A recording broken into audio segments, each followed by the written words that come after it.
Friends, स्वागत है आपका बीपीएससी कॉर्नर में। आज के इस वीडियो में हम एडुटेरिया के द्वारा जो बिहार जीके का स्पेशल प्रैक्टिस सेट तैयार किया गया है उसके प्रैक्टिस सेट 13 को देखने जा रहे हैं।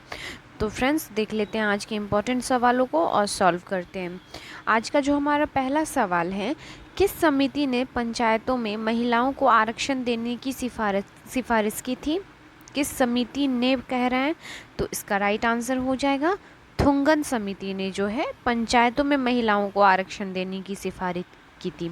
तो ऑप्शन जो सी हो जाएगा वो राइट आंसर हो जाएगा। नेक्स्ट देख लीजिए अगले सवाल को, राज्य वित्त आयोग के सदस्यों की नियुक्ति किसके द्वारा की जाती है? तो इसकी नियुक्ति जो है यह की जाती है राज्यपाल के द्वारा। राज्य के वित्त आयोग के सदस्यों की नियुक्ति राज्य के राज्यपाल के द्वारा की जाती है।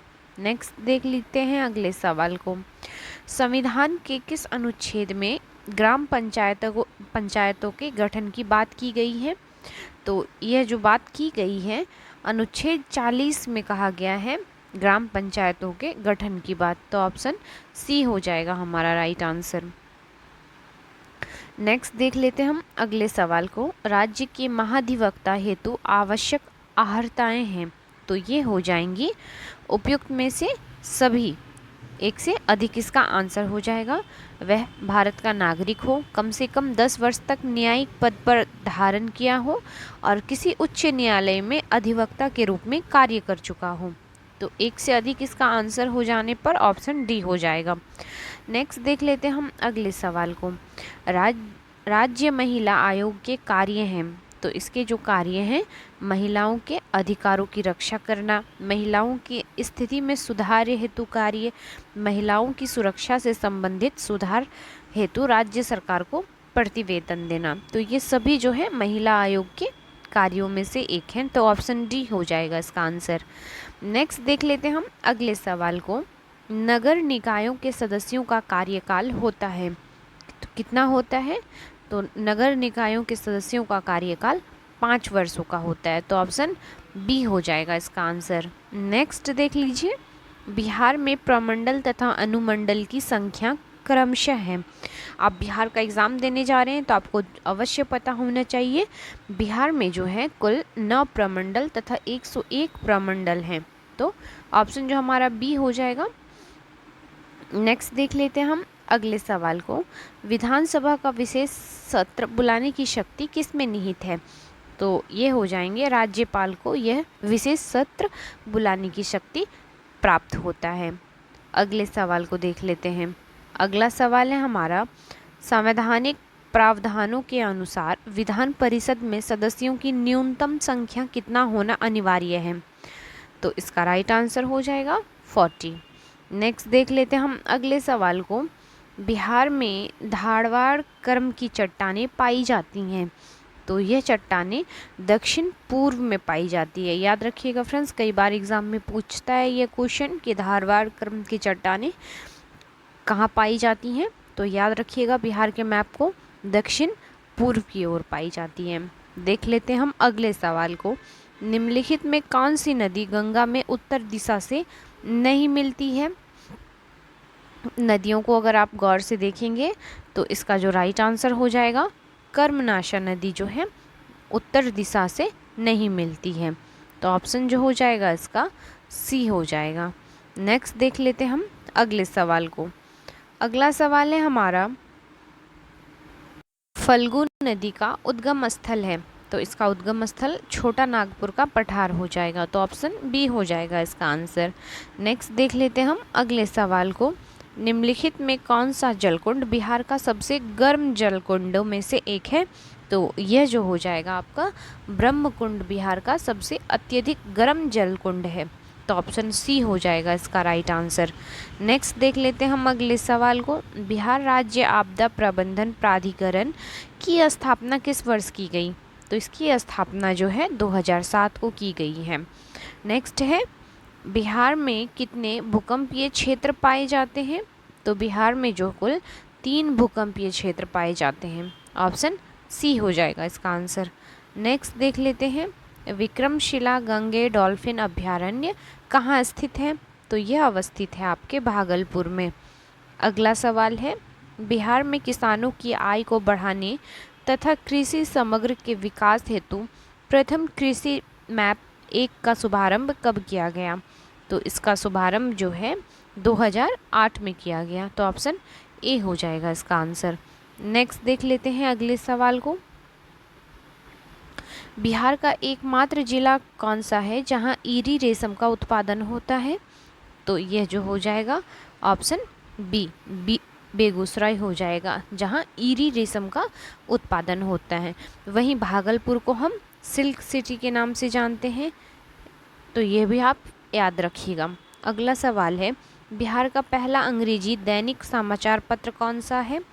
तो बिहार का पहला दैनिक समाचार पत्र जो हो जाएगा यह सर्च लाइट हो जाएगा। ऑप्शन सी हो जाएगा इसका राइट आंसर। नेक्स्ट देख लेते हैं हम अगले सवाल को।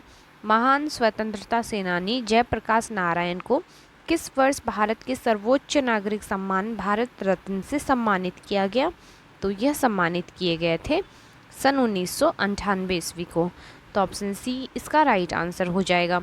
नेक्स्ट देख लेते हैं, 2011 के जनगणना के अनुसार बिहार में नगरीकृत जनसंख्या कितना प्रतिशत है? तो यह जो है अभी बढ़कर 11.3% हो गया है। काफ़ी इम्पोर्टेंट डेटा है फ्रेंड्स, याद रखिएगा। अगला सवाल है हमारा, बिहार के अधिकतम जनसंख्या घनत्व वाले जिलों का सही क्रम क्या है? तो इसका जब सही क्रम देखेंगे तो आप पाएंगे पहले शिवहर, फिर पटना, फिर दरभंगा। तो ये जो सही क्रम एक सीरियल क्रम है, आप इसको याद रखिएगा। नेक्स्ट देख लेते हैं हम अगले सवाल को। गन्ने से गुड़ उत्पादन को उद्योग का दर्जा देने वाला देश का पहला राज्य कौन बना? तो गन्ने से गुड़ उत्पादन को उद्योग का दर्जा देने वाला जो राज्य बन गया है, यह बन गया है बिहार। Option C. नेक्स्ट देख लेते हैं अगले सवाल को। अगला सवाल है, संविधान के किस अनुच्छेद के तहत बिहार में द्विसदनात्मक विधानमंडल की व्यवस्था की गई है? तो यह हो जाएगा आपका अनुच्छेद 138 के तहत, जो 68 के तहत जो है इसका व्यवस्था किया गया है। नेक्स्ट देख लेते हैं हम अगले सवाल को। अगला सवाल है, बिहार में विद्युत रेल इंजन कारखाना स्थित है?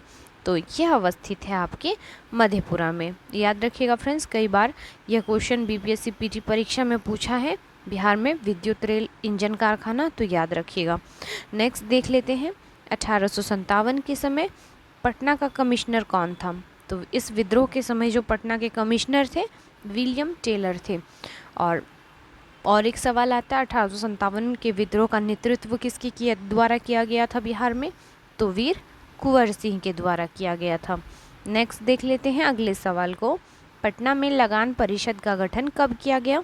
तो इसका जो गठन है 1770 के दशक में किया गया था, बिहार में लगान परिषद का गठन। नेक्स्ट देख लेते हैं हम अगले सवाल को। बिरसा मुंडा को कब सोते हुए पकड़ा गया था? तो यह पकड़े गए थे 3 फरवरी 1900। ऑप्शन बी हो जाएगा इसका राइट आंसर।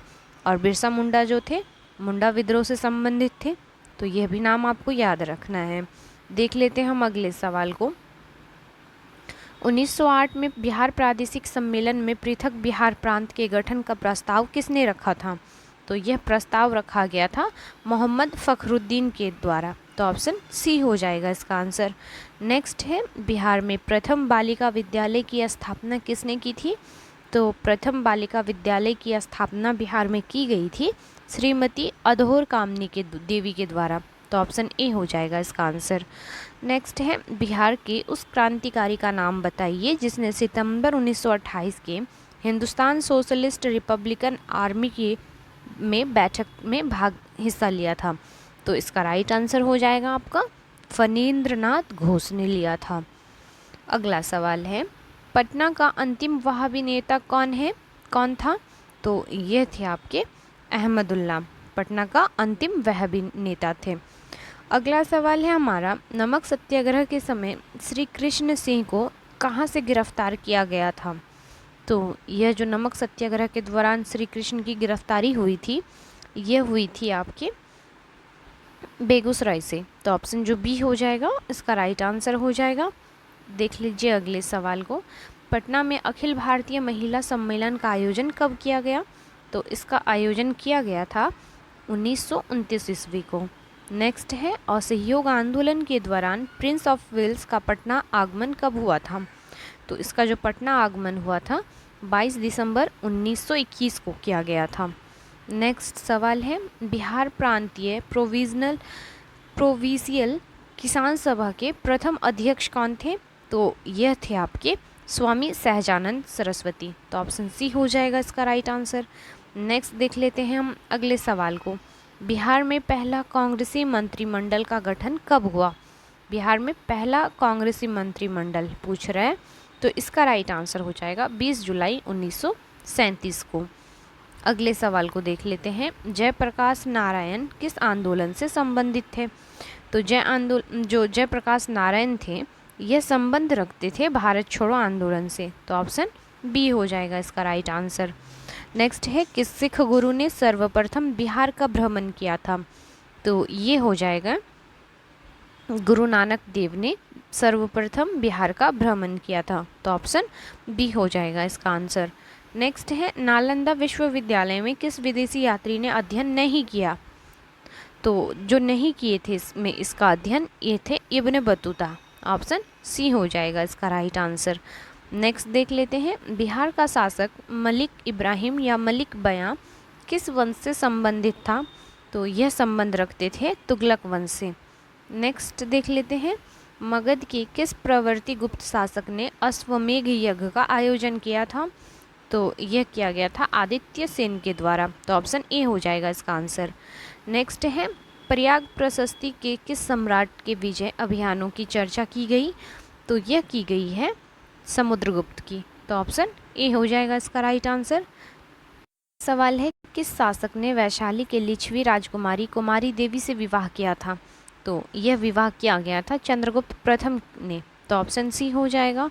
नेक्स्ट है मगध के किस शासक द्वारा गंगा और सोन के संगम पर पाटलिपुत्र नगर को बसाया था? तो ये जो शासक थे उदयन थे जिन्होंने सर्वप्रथम पाटलिपुत्र नगर को बसाया था। नेक्स्ट सवाल को देख लेते हैं हर्यक वंश के किस शासक को कोनिक उपनाम से जाना जाता है?